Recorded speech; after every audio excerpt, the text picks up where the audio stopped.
The farmer had learned the language of silence long before he learned the sound of his own name echoing off canyon walls. Years alone on the high desert had pressed quiet into his bones. The land fed him grudgingly, sorghum coaxed from thin soil, goats that learned his moods, a well that sang differently in drought. He spoke little, and when he did, it was to the wind or the mule that pulled his wagon. People passed him by as if solitude were contagious. The town beyond the arroyo was a scatter of wood and dust where deals were made with lowered eyes. One afternoon, the farmer came to trade wool and salt. He saw her there, seated apart from the crowd, wrists unbound yet held by something tighter than rope, the gaze of men who measured worth in coins. She was Apache, hair braided with care that defied the day's heat, posture straight as a young cottonwood. The auctioneer's voice rolled words like stones, calling her, the last left behind, as if she were a tool mislaid after a job. The farmer felt something stir, a discomfort he couldn't name. He knew the story they were selling. Wars burned out, families scattered, a woman made into an ending so others could pretend the book was closed. He did not come to town for this, but he stood there, listening, until the price fell into a range of cruelty cheapened by indifference. When he raised his hand, the room stilled. He paid with the money meant for fencing wire and winter seed. He did not speak her name because he did not know it, and he did not touch her arm. He offered his coat against the sun and walked away slowly, leaving her the choice to follow. She did, steps measured, eyes sharp as obsidian. They traveled back across land that had once been her people's map of stars and water. He spoke of the well, the goats, the work that needed doing, not as commands but as facts. She listened, weighing each word like grain. At the homestead, he showed her the small adobe room by the kitchen and the spare blankets. He placed a knife on the table and turned away to tend the animals, a gesture that said more than any promise. Days layered upon days. She rose before dawn and learned the rhythms of his place, correcting him without ceremony when he misread the sky. She showed him how to read the desert's moods, where mesquite roots held water, how the stones whispered warnings before storms. He learned her name by accident, overheard as she spoke to the goats in her language, and he carried it with care, as if it might bruise. The town men came once, then twice, drawn by rumor and resentment. They laughed about the purchase, made offers, asked questions that were not questions. The farmer stood between the house and the well, hands empty, voice steady. She stood beside him, not behind. When the men left, dust choked their curses. Winter came hard. Snow fell where it rarely did, sealing the road. The well iced at the edges, the goats huddled, the wind found every crack. Fever took the farmer down, a sudden blaze that left him shaking. She broke ice, boiled herbs, pressed cool cloths, sang low songs that bent time. He drifted through dreams of fires and riders, and when he woke, her hand was still there, anchoring him. Spring returned with a green that startled the land awake. She planted corn in a pattern older than fences. He mended roofs and learned to listen when she spoke of things that had been taken and things that endure. They shared meals without hurry. Sometimes they laughed, surprised by it. Sometimes they sat, watching shadows lengthen, neither demanding more than the moment offered. Word spread, as it always does. Some said the farmer had grown soft. Others said he had found something fierce. She did not care for the talk. She built a small shrine by the arroyo, stones, placed with intent, and invited him to think of the land not as owned but as answered. On a late afternoon, a rider appeared, thin with travel, bearing news of a band moving south, kin searching for kin. She listened, eyes dark with roads remembered. That night, the farmer placed his ledger and the deed on the table and pushed them aside. He asked what she wanted, not as a test but as an offering. At dawn, she saddled the mule with him. They walked to the ridge where the desert opens like a held breath. She faced the horizon, then turned back, pressing a small woven band into his palm. Her voice was clear. He nodded, understanding that some bonds are chosen by letting go, and that the land, like people, remembers who treats it as more than a thing. The days after she left did not empty the farm the way he expected. The room still held her movements, the careful placement of bowls, the faint scent of sage in the corners where smoke had curled and lingered. He worked as before, mending, planting, hauling water, but each task carried a second rhythm now, an echo of how she had shown him to do it. He caught himself listening for footsteps that were not there and then corrected the habit, reminding himself that listening was not the same as waiting. He took the woven band she had given him and tied it around the handle of the well bucket. It frayed in the sun and stiffened with water, becoming part of the work rather than a relic. When the goats kidded, he remembered the way she had spoken softly to them, names drawn from weather and stone. He tried the sounds himself, awkward at first, then less so, until the animals learned the cadence even if the meaning eluded him. Summer burned long and bright. Riders passed the ridge road, strangers with dust on their boots and questions in their eyes. Some asked after the Apache woman, curiosity sharpened by rumor. He answered with the truth and nothing more. She had gone where she chose.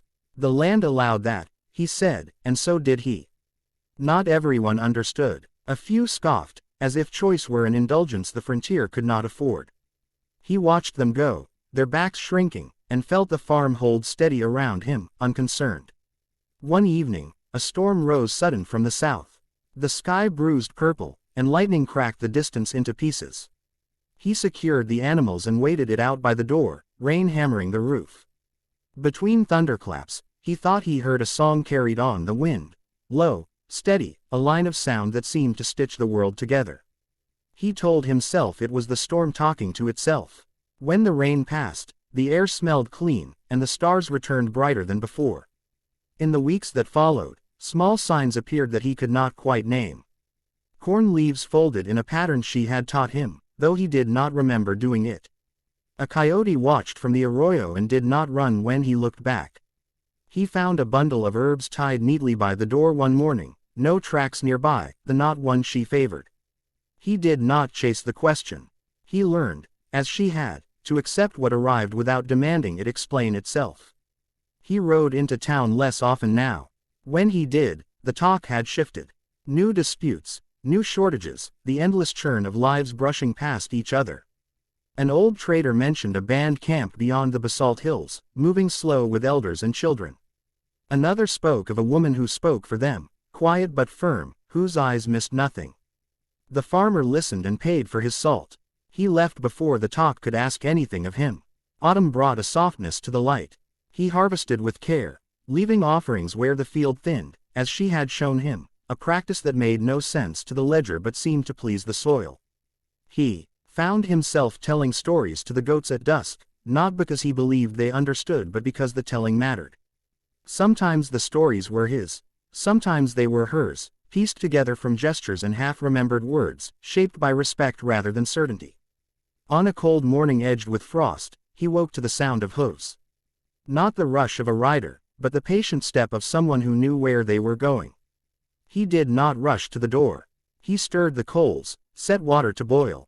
When he opened the door, she stood there with two others, a man older than the land seemed able to carry, and a girl whose gaze flicked everywhere at once. The woman's face was thinner, weathered by travel, but her posture held the same quiet strength. They did not speak right away.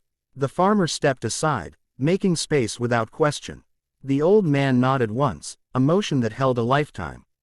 The girl looked at the goats and smiled despite herself. They ate together, the room warming with breath and steam. Words came later, shared carefully, as if each had weight. The band had moved and rested, argued and agreed. Not all roads were safe. Some needed time. The woman spoke of water sources remembered, of graves tended and songs carried forward. The farmer listened, and when asked, spoke of the farm and the storms and the quiet. They stayed 3 nights. On the second, the old man walked the land with the farmer, leaning on a stick polished smooth by years. He asked about boundaries. The farmer showed him the creek bend and the ridge, the places he did not plow. The old man nodded again. The girl asked to learn how to milk a goat and laughed when it kicked the pail. The woman watched, her eyes softening, then sharpening again, always measuring. On the 3rd morning, they prepared to leave. The woman lingered by the well. She touched the woven band and smiled, a small curve that carried more than laughter. She said nothing of staying or going. She spoke instead of paths that cross and cross again, of places that are not cages but anchors.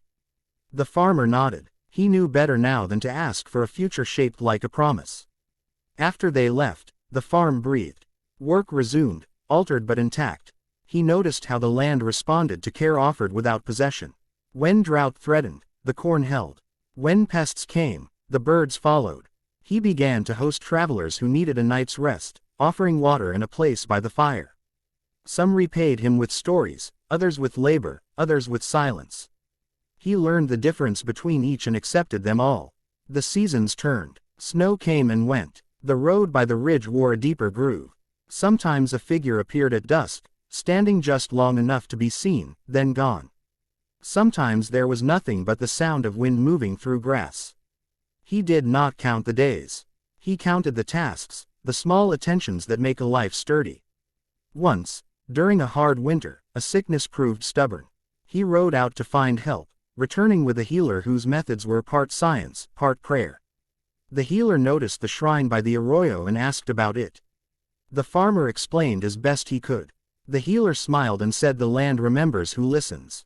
The farmer thought of the woman and felt the truth of it settle like a stone placed just right. In spring, he found new shoots where he had not planted. He let them grow. He began to teach himself her language in the slow way, listening first, repeating only when sure, letting mistakes stand without shame. He practiced with the goats and the stones and the water. The words did not belong to him, but he held them with care. A year passed. Another followed. The band returned now and then, never staying long, sometimes not stopping at all. The girl grew taller, less quick to laugh, more sure of herself. The old man's stick leaned against the door one evening, then did not appear again. The woman's eyes carried more lines, more stories. Each time, they shared what could be shared and left the rest untouched. The town noticed the change in the farm. It yielded steadily without boasting. It welcomed without trapping. Men who once scoffed asked questions differently now. Some brought their children to learn how to listen to the weather. The farmer taught what he could, careful to credit where the lessons came from, careful not to turn wisdom into spectacle. One afternoon, as the light angled just so, the woman and the farmer stood by the ridge, watching dust plumes far off. She spoke of a meeting that would happen when the heat broke, of voices that needed hearing. He said he would be there if needed. She looked at him, searching for something like certainty and finding something else, steadiness, perhaps. She placed her hand on his arm, not as an anchor but as acknowledgement. They walked back to the house together. The goats bleated. The well creaked. The land held their footsteps and let them pass.